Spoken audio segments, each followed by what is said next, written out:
foi fácil deixarse mollar polo que Rosalía di e por como fluen os seus versos. É grande, Rosalía de Castro é grande.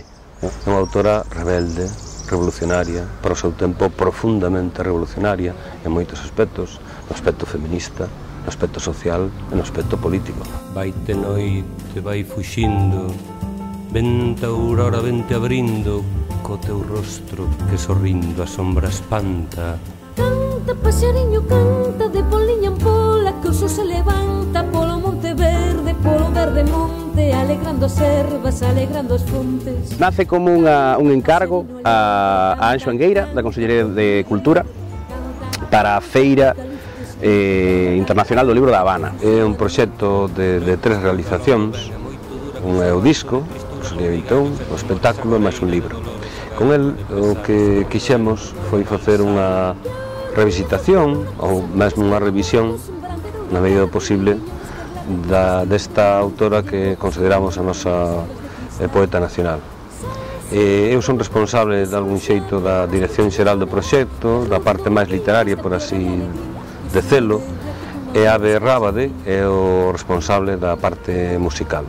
Entre os dous escollemos os textos arredor, sobre todo, de 9 eixos, de 9 ideas centrais: a casa, a paisaxe, a muller, a alborada, a sombra, diferentes ideas sobre as que vertebrar a nosa reflexión sobre esta autora. O que intentou foi facer fuxir dos tópicos, fuxir digamos, do tópico clásico de que Rosalía é unha chorimiqueira e é unha muller pusilánime, o que fai canta polos débiles pero como unha mártir, é dicir, é fuxir diso para centrarse nunha Rosalía moitísimo máis reivindicativa, con unha componente política forte, con unha componente de denuncia social forte. Unha reflexión que intenta, na medida posible, romper moitos dos estereotipos, moitos dos tópicos que aínda perviven, infelizmente, arredor desta autora. Pero, por sorte, modernamente, moitos destes tópicos estánse tirando abaixo, como se están tirando no ámbito da biografía, por exemplo, pois tamén no ámbito da literatura. Estamos vendo que, por suposto, Rosalía non é ninguna santa, ninguna nai, ninguna chorona, esas ideas, non, que a colapsaron, esas ideas que, de algún xeito, tamén desmovilizaron, desactivaron a súa poesía, que para nós, para min, polo menos, está chea de pensamento crítico, de pensamento rebelde, de pensamento revolucionario. E foi para min, desde logo, unha experiencia moi positiva, porque supuxo musicar a Rosalía, cos poucos precedentes que había disto. O máis importante, seguro, que está na cabeza de todos é Amancio Prada, desde logo, pero eu quixen facer, pois, quizás non sei, unha música máis arriscada dentro do que cabe, non? Incorporando contrabaixo, incorporando batería, incorporando saxo tenor. Quixemos combinar textos de cantares gallegos, textos de Follas Novas, incluso o propio prólogo de Cantares Gallegos, que concebimos como unha declaración de independencia, polo menos de independencia literaria. Eu oín de todo. Claro, a min gustaríame pulsar a parte cubana do asunto, e non a pulsei. E quizás, claro, o espectáculo foi concebido desa maneira.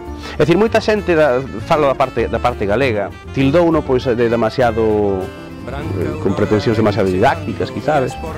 Pero claro, un espectáculo que dedicado a Rosalía nunha feira internacional do libro ten que ter un punto didáctico de alguna maneira. Estás pensando en fora de Galicia, claro, evidentemente ofrecer eses documentais aquí en Galicia, onde todo Dios sabe quen é Rosalía de Castro, Dios conoce a Casa da Matanza, non ten moito sentido. Facelo na Habana ten todo o sentido do mundo.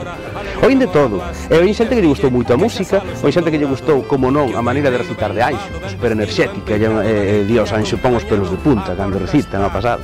Para min, traballar neste proxecto baixo a dirección de Abe Rábade, traballar ao lado da voz de Guadi Galego, traballar con estes músicos excepcionais, non galegos, que son Xesús Santandreu, Nelson Cascais, Bruno Pedroso, para min foi unha aventura extraordinaria. Por un lado, eu aprendí moitísimo con eles, e por outro lado, eles aprenderon a min ata que punto lles chegou, descubriron ou no seu caso redescubriron a figura de Rosalía de Castro. En todo caso, para min, que son unha persoa que non anda nos escenarios, foi recibir como padriños a toda esta xente, pois axudoume a defender o proxecto musicalmente e a defendelo tamén na estrea que fixemos en Cuba do espectáculo, que esperemos que poidamos tamén estrear aquí en Galicia.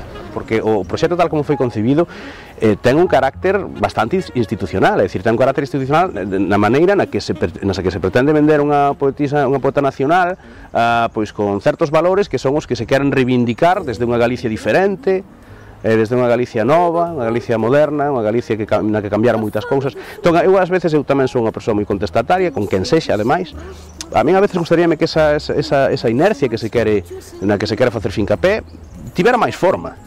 E non o digo só por este proxecto, que por este proxecto, pois, supoño que se acabarán facendo espectáculos, contando con quen o encargou ou non, pero supoño que se acabarán facendo, pero sobre todo digo por moitísimas máis cousas que pasan nesta sociedade, nas que eu quero e reivindico que eses cambios veñan de verdade. Entón, no que se refire a este espectáculo, pois sí que é verdade que en concreto é demasiada pelexa que hai que facer por algo que realmente vale a pena, e valeu a pena facelo desde o principio, no que ás veces un nota certas trabas, impedimentos, ou máis que trabas, impedimentos, desdén. O espectáculo é ambicioso.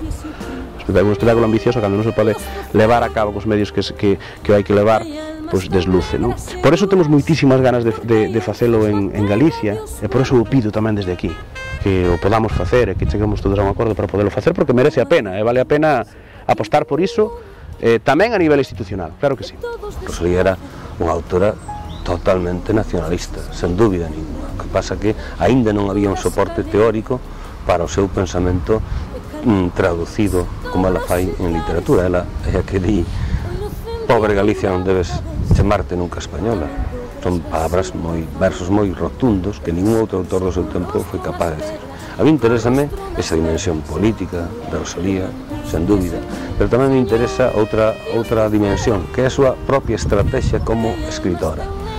É capaz, e de feito enganou a moitos críticos, de disfrazarse de autora de cantares populares, de autora costumista, de autora folclórica, para usar todo iso como unha vestimenta, como unha pátina que a oculta, como unha trincheira desde a que ela disparar todo o seu pensamento crítico.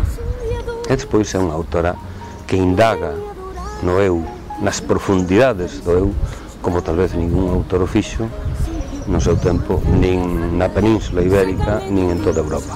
Esa dimensión con seus símbolos, sobre todo da sombra, que deixou para sempre como un auténtico himno nacional galego.